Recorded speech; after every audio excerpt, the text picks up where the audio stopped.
Bismillahirrahmanirrahim. Alhamdulillahirabbil alamin.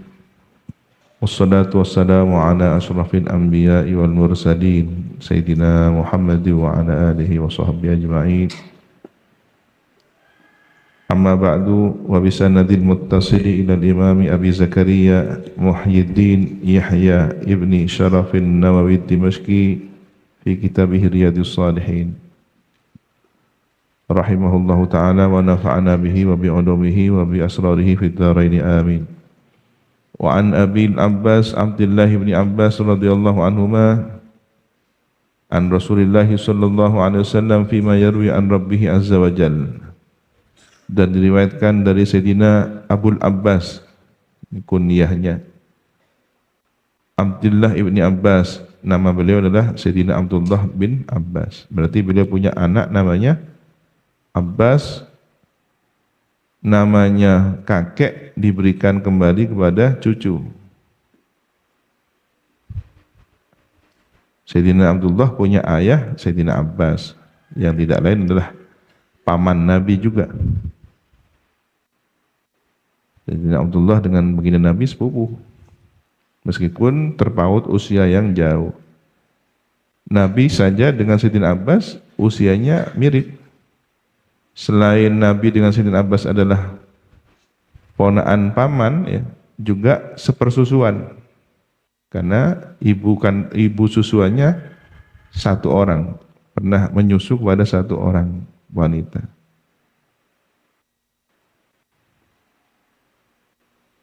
Radhiyallahu anhuma, semoga ridha Allah kepada keduanya. Dan Sayyidina Abdullah bin Abbas ini yang mendapatkan doa tentang ilmu, ya. Allahumma faqihu fid din wa 'allimhu at-ta'wil. Berkat doa Nabi itulah kemudian Sayyidina Abdullah bin Abbas menjadi seorang yang faqih dan ahli tafsir. An Rasulullah sallallahu alaihi wasallam, meriwayatkan dari baginda Rasulullah sallallahu alaihi wasallam, fima yarwi, tentang apa yang meriwayatkan Nabi an rabbih, dari Tuhannya azza wa jalla. Berarti hadis ini hadis qudsi. Dan hadis qudsi ini adalah a'la martabatan minal hadis syarif, level yang tertinggi dari levelnya hadis-hadis yang ada, tetapi di bawah Al-Quran. Lafadznya itu dari Rasulullah SAW, maknanya dari Allah Subhanahu wa ta'ala.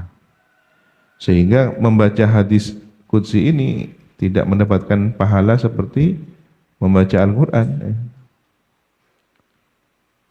Qala, bersabda atau berfirman Allah Subhanahu wa ta'ala, di sini masih bersabda, ya, masih bersabda.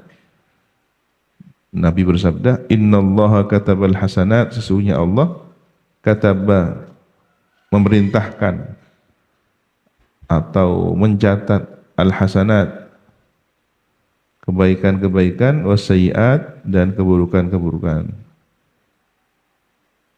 Jadi Allah tetapkan adanya kebaikan dan adanya keburukan.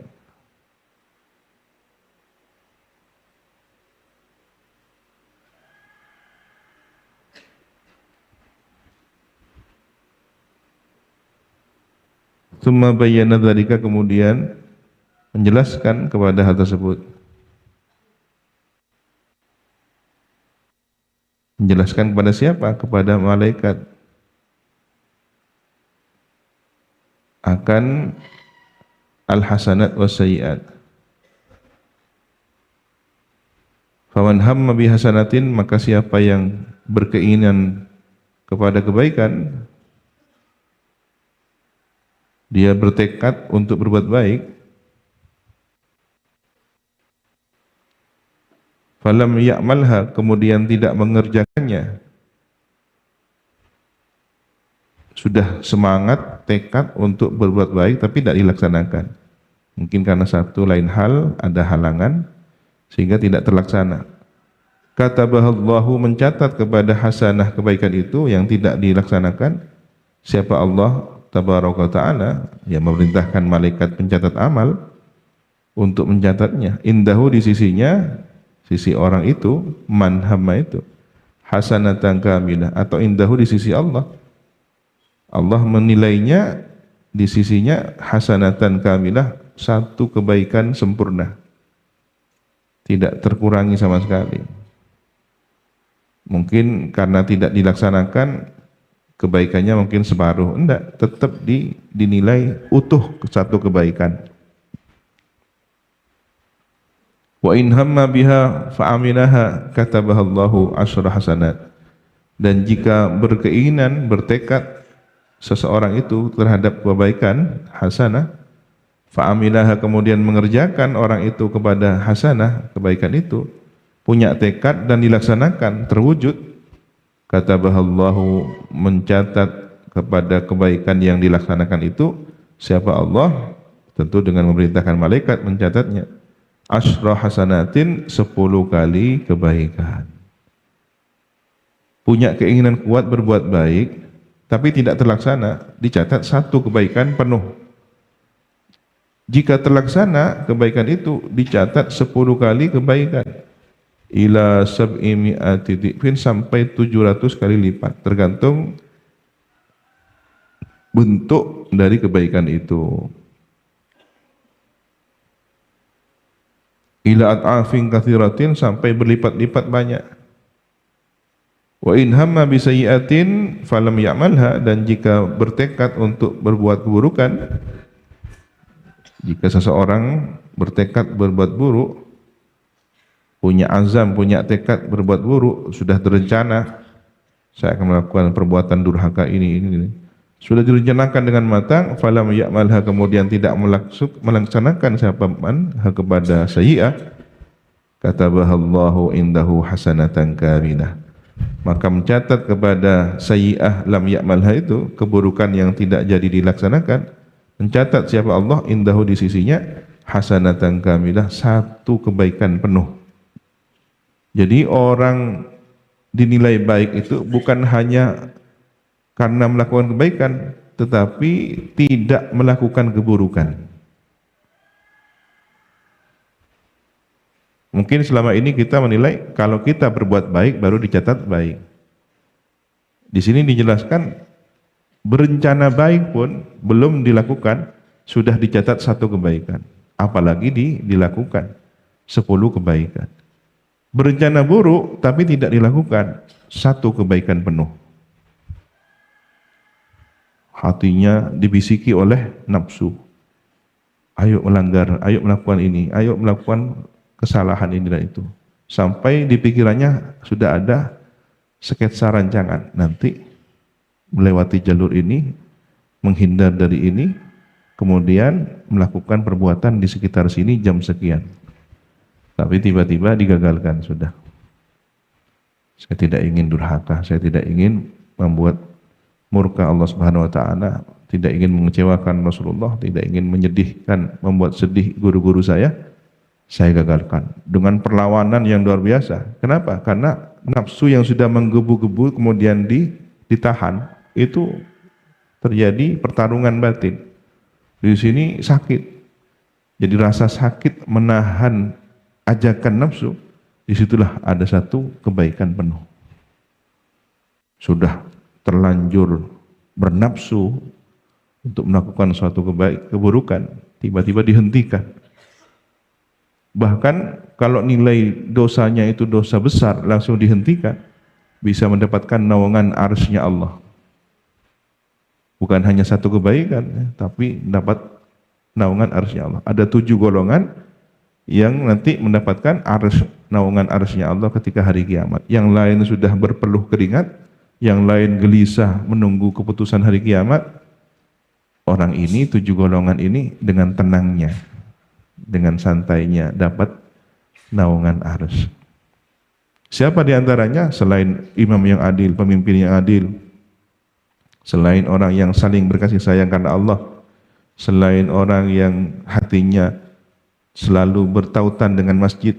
Ada seorang pemuda diajak berzina oleh wanita cantik, tapi kemudian dia menahan diri, menggagalkan rencana perzinahannya itu. Padahal dia mampu. Dikisahkan ya, ada 3 orang terjebak dalam gua, kan ada hadisnya itu.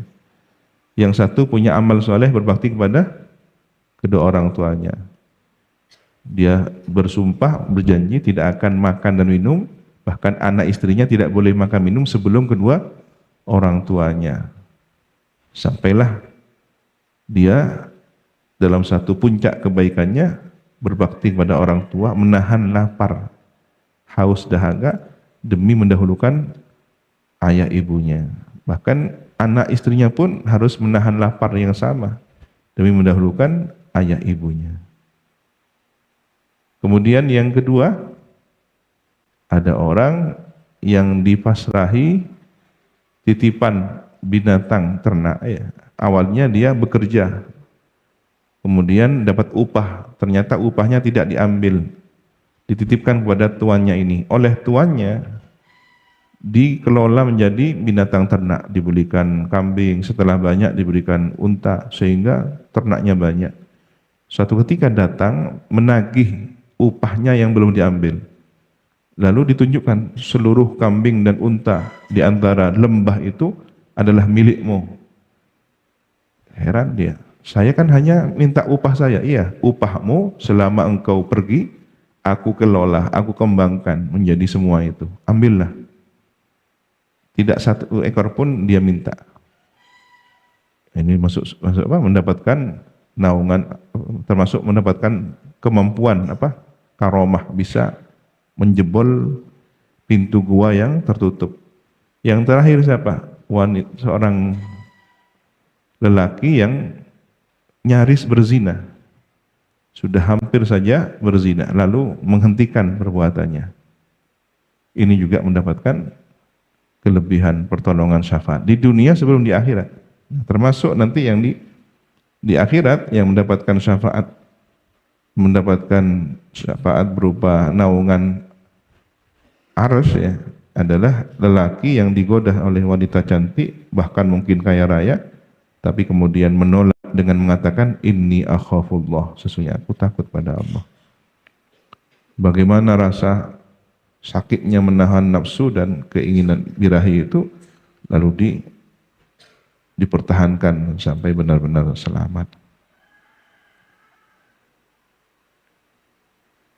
Wa in hamma biha fa'amilaha katabahallahu sayyi'atan wahidatan, dan jika berkeinginan bertekad seseorang biha melakukan sayyi'ah, perbuatan jelek, salah, kemudian fa'amilaha melakukan siapa manha kepada sayyi'ah itu, katabahallahu mencatat kepada sayyi'ah yang diamalkan itu siapa Allah Subhanahu wa taala, tentu dengan memerintahkan malaikat pencatat amal, mencatatnya sayyi'atan wahidah, satu keburukan saja.